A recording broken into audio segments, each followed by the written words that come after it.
Hello again team, it's Jess or JashiiCorrin and welcome back for my week 27 plan with me.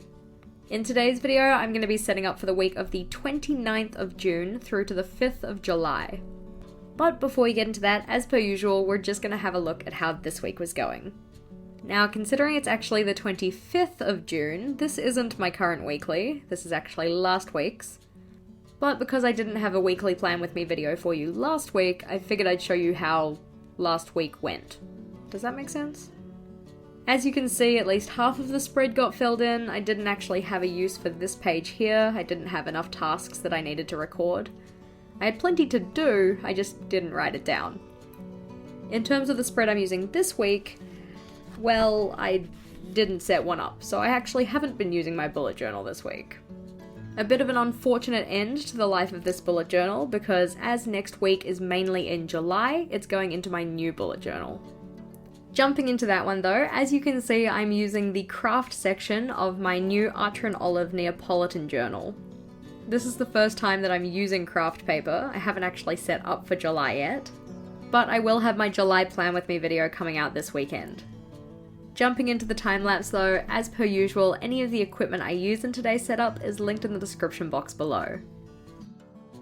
In terms of timing, today's layout took about 18.5 minutes, from first touch of the pen to final erasings.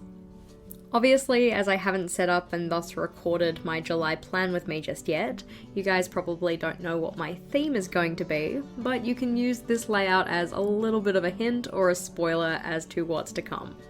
As I mentioned, that video will be out on Sunday, so make sure to check back in for that one on the weekend. In terms of the questions that were left on my last weekly plan with me, our first one comes from Marmonial? Those are probably wrong. I apologize, please let me know how I'm supposed to say it, but their question was, how do you choose new themes for the month? So in my long-term collections bullet journal, I have a list of a bunch of different themes that I want to do. So some months I'll just pick from the list. Sometimes it comes from you guys' suggestions, and sometimes it's just because I have like a real hankering to do a certain theme. Of course, sometimes my themes are inspired by the time of year or other things that are going on. So for instance, in May I did my autumn theme because it was autumn in New Zealand. I don't really think I'm super creative when it comes to themes. I kind of stick with the ones that are a bit more tried and true. But it's crazy to see some of the places that people find inspiration for their themes.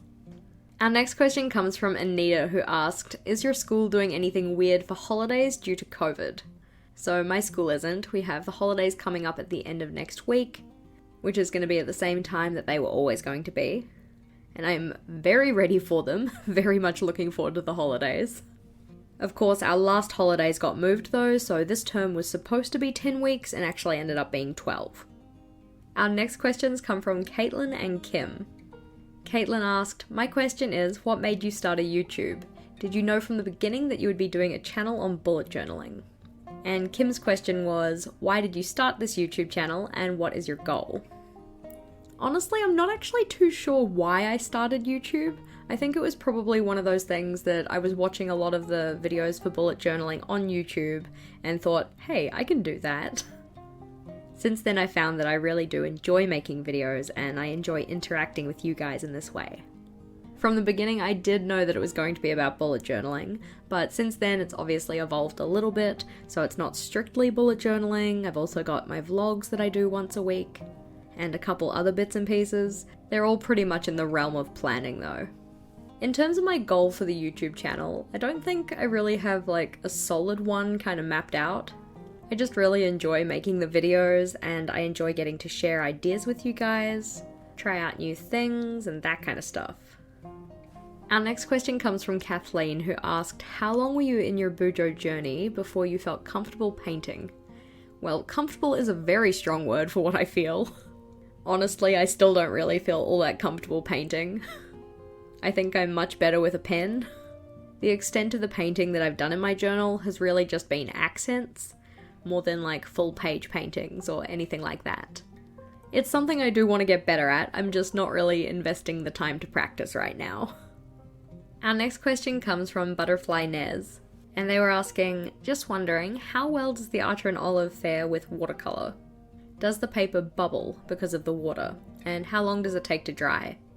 So whenever I've been doing my painting in my Archer and Olive, I try to use as small an amount of water as possible because I do get a little bit of buckling.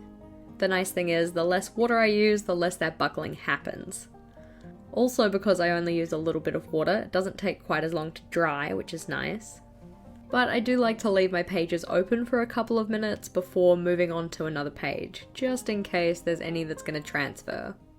Of course, if I was trying to do proper wet on wet watercolor techniques, there would be a lot more buckling and it would probably take a lot longer to dry.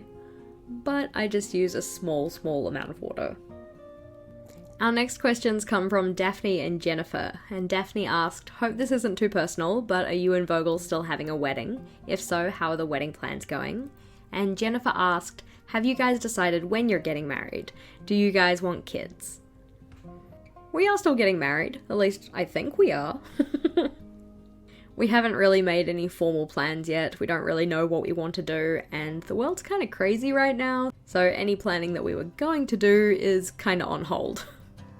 We do want to get back to planning though. Well, start planning properly. Yeah. But yeah, we're still gonna get married, eventually. In terms of the kids question, no idea. I don't think that I would be a very good mother if I was still a teacher. I kind of feel like as a teacher, I already got kids. I got 115 of them. So kids certainly isn't on our radar at the moment, but I don't know, maybe one day. Big maybe. Our next question comes from It's Just Katie, who asked, who's your favourite Bujo YouTuber? Certainly one of my favourites would have to be Erin Floto of Erin Floto Designs. And I really like the stuff that Kayla of Planning with Kay puts out. I do watch quite a few bullet journal YouTubers, but those are the two that I'm probably the most consistent with. I Am Hydra asked, what is your favourite colour? And that would have to be purple, followed by green and silver.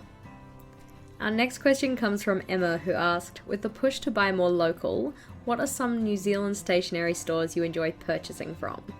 So the main ones I probably go to are Warehouse Stationery and Gordon Harris. Warehouse Stationery I really just hit up for the basics. Things like double-sided tape, my Inkjoy pens, that kind of stuff. Whereas Gordon Harris is where I go to replace my Tombos and my Pitt Artist pens. Our next question comes from Stella, who asked, do you use your future log a lot, or do you have another way of doing things? Well, I don't use my future log a lot, and I don't really have another way of doing things. I kind of just remember when things are going to be. It's not a very good system. I'm really hoping that I use my future log in this journal a lot more. The future log for me is one of those things where at the start I'm really good about going in and writing down the stuff that's going to happen, and then a month into using my journal, I just forget about it. If you've seen my setup video for this bullet journal, you'll know that I'm going with a smaller future log this time, just in the hopes that it ends up looking a little bit more full come the end of the life of this journal, because there's just less space to write events in. I'm really hoping I use it.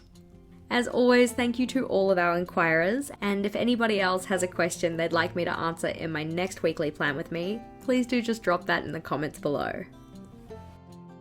Alrighty, so as you can see, I just have a space for each day of the week and then a section down the bottom here for notes. A relatively simple layout, but I think that's what I'm going to need next week, honestly. Nothing too adventurous for the first weekly in the craft section of my notebook. But I am looking forward to seeing what I can do with this. Thank you for watching, team. If you liked today's video, please do make sure to give it a big thumbs up, and if you wanted to see more from me, feel free to go check out one of my other videos. Until next time, bye!